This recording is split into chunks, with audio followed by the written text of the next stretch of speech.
Hello everybody. Well, we're out here in the yard right now.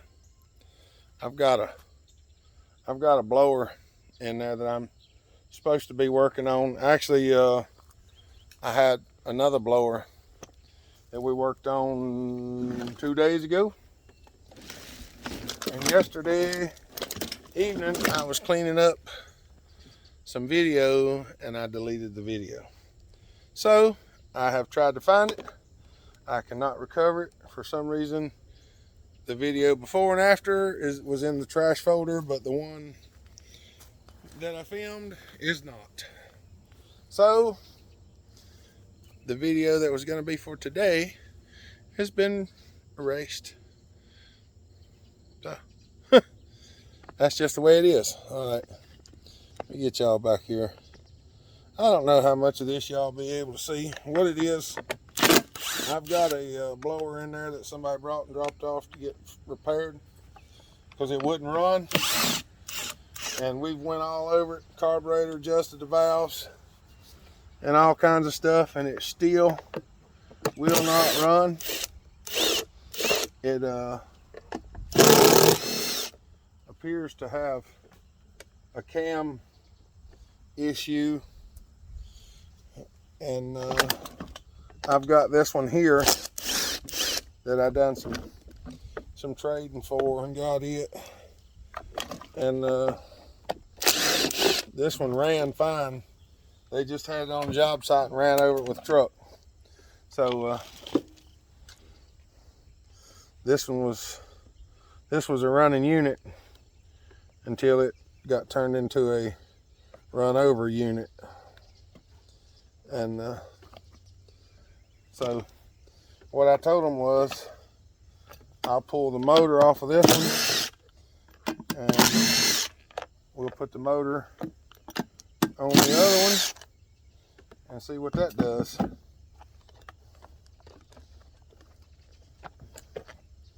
Because these Stihl 4 mixes have trouble with cam issues and stuff like that for people who know what's going on with them. They're torquey little motors, but the little old plastic cam in the back of them don't always fare the best of anything. Them little old cams wear, especially if you don't keep the valve serviced like you should. So anybody that has a Stihl 4 mix, I'm telling you now, if you've got a Stihl 4 mix, keep it serviced, because that will be the life of the motor, just like everything else. If you don't keep it serviced, the cam and stuff gets worn in them, and then they just kind of go to pot after that. They wear out the cam lobes and wear out the rockers, and wears out the pins in the motor that holds the rockers, and it just don't do well for them. It just don't. That's all I can say. It doesn't do well for them. It makes them a mess.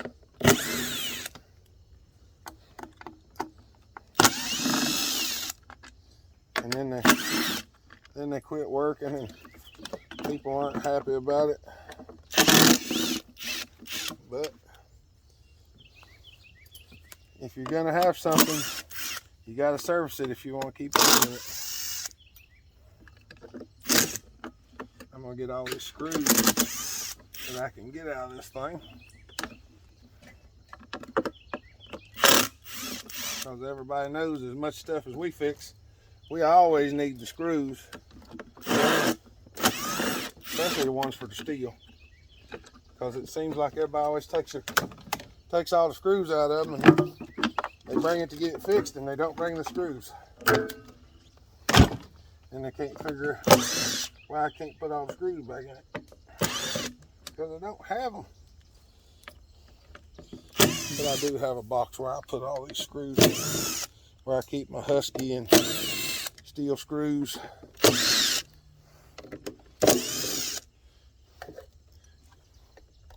But some of these screws are $3 to $9 a piece if you get them from the factory. And yes, you heard me right. Some of these screws are $9. They're extremely proud of them, and they are very happy to sell them to you.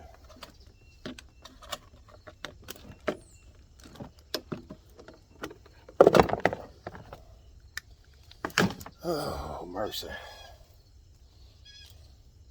I wonder if that's left or right hand thread.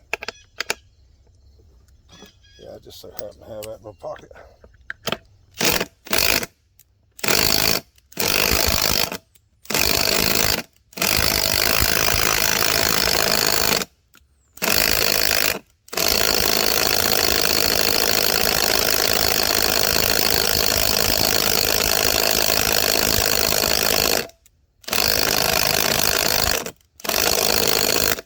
Wow, that's something.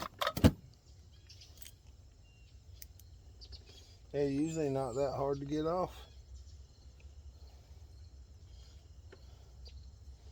Trying to make sure that's not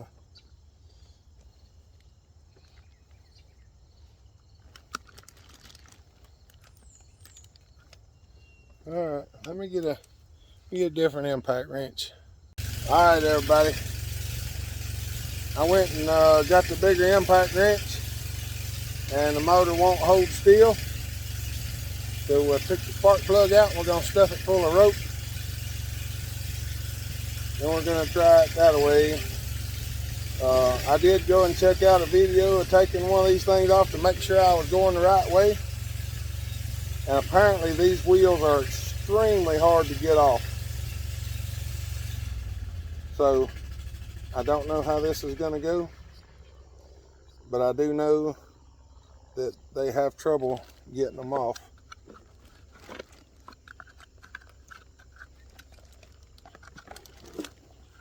I'm pretty sure that was the way it goes. I doubt it's going to come off.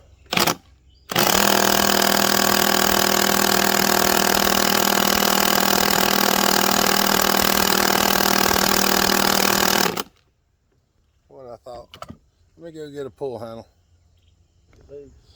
All right, everybody. I got the stuff packed in now. We got a long ratchet, and we're gonna put it on there. Let's see if we can't. Oh, that thing is tight. That gummit sucker was on there.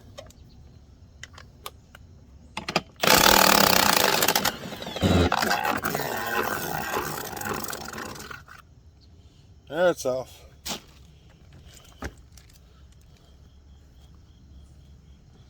I have to use that on the next one to get it off too. But that sucker was on there, boys. I ain't even lying. We just about got the motor off of this one. The other one will probably take a little bit more to tear apart than this one did, because this one was already busted up. Oh, come on now. What's up, brother? You know how it is. Getting better? Working on it. Yeah, that's a good thing. Let me go get a ratchet, y'all. I'll be back. All right, I went and got a socket and a ratchet. These things are tight as all get out. I don't know why Stihl does stuff like this. Well, I think I really do know why they do it, but I don't understand why they do it.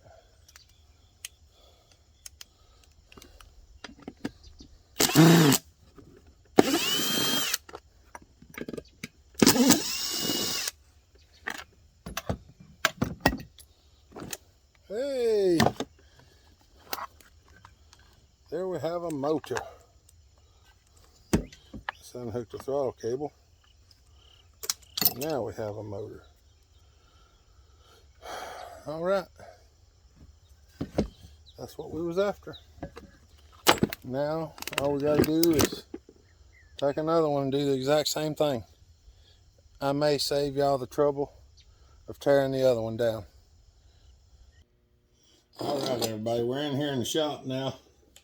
We're actually gonna see if we can't pull this cover off, because I want to inspect the cam and stuff like that before I tear the other motor out and swap this one into it, just in case this one has cam trouble. Now, this was a running motor because they were using it on the job site and they ran over it with a truck. So I know it was a running motor. I just want to get a little look in here and make sure everything looks good, the camshaft and all that, before I go through the trouble of putting it all over onto the other one. I'm not really worried about breaking the seal because, well, I got sealer.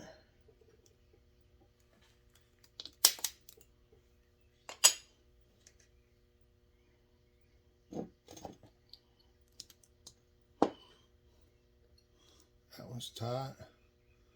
It's got a little play in it, but it ain't much. It's got a slip fit anyway.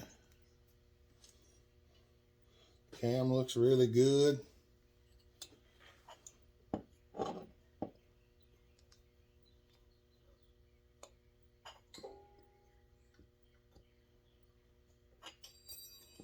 Yep. Cam lobes don't look worn. The cam lobe doesn't look worn. These are the rockers, push to push rods up, and they do have some. That one's might be just a little bit snug, but other than that, it was about time to adjust the valves on this one, it looks like.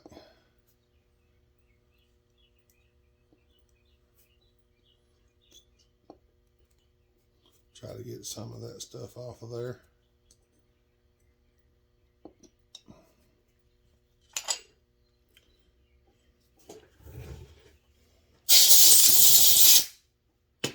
All right, I just want to show y'all that. Everything in here looks pretty good. I'll check the rest of it out. I'm trying to keep this so it's not so long it's going to be a good one. But, all right, I'll bring you back. Oh, I want to show you something. Hold on. I want to show y'all something right quick. If you're trying to get some of this sealer off here, just spray a little bit of this brake cleaner on it. Because a lot of this sealer here is really, brake cleaner really does a number on it. So before you sit and scrape on it forever, you know, you seen me just a minute ago trying to rub it and it just stayed there. So you just put a little sealer on it or a little brake cleaner on it, and you can actually see it wrinkle up. And then you just kind of take your thumbnail and just give it a little rub and it'll come right off. 90% of it will anyway. You just wipe it right off there and then blow it off the air hose, and you can repeat the steps of spraying it a time or two and then just let the spray evaporate. But it will take it, it'll take it right off of there usually. You just get a little bit on it. For whatever reason, the sealer does not like brake cleaner. So, you see that? And just taking.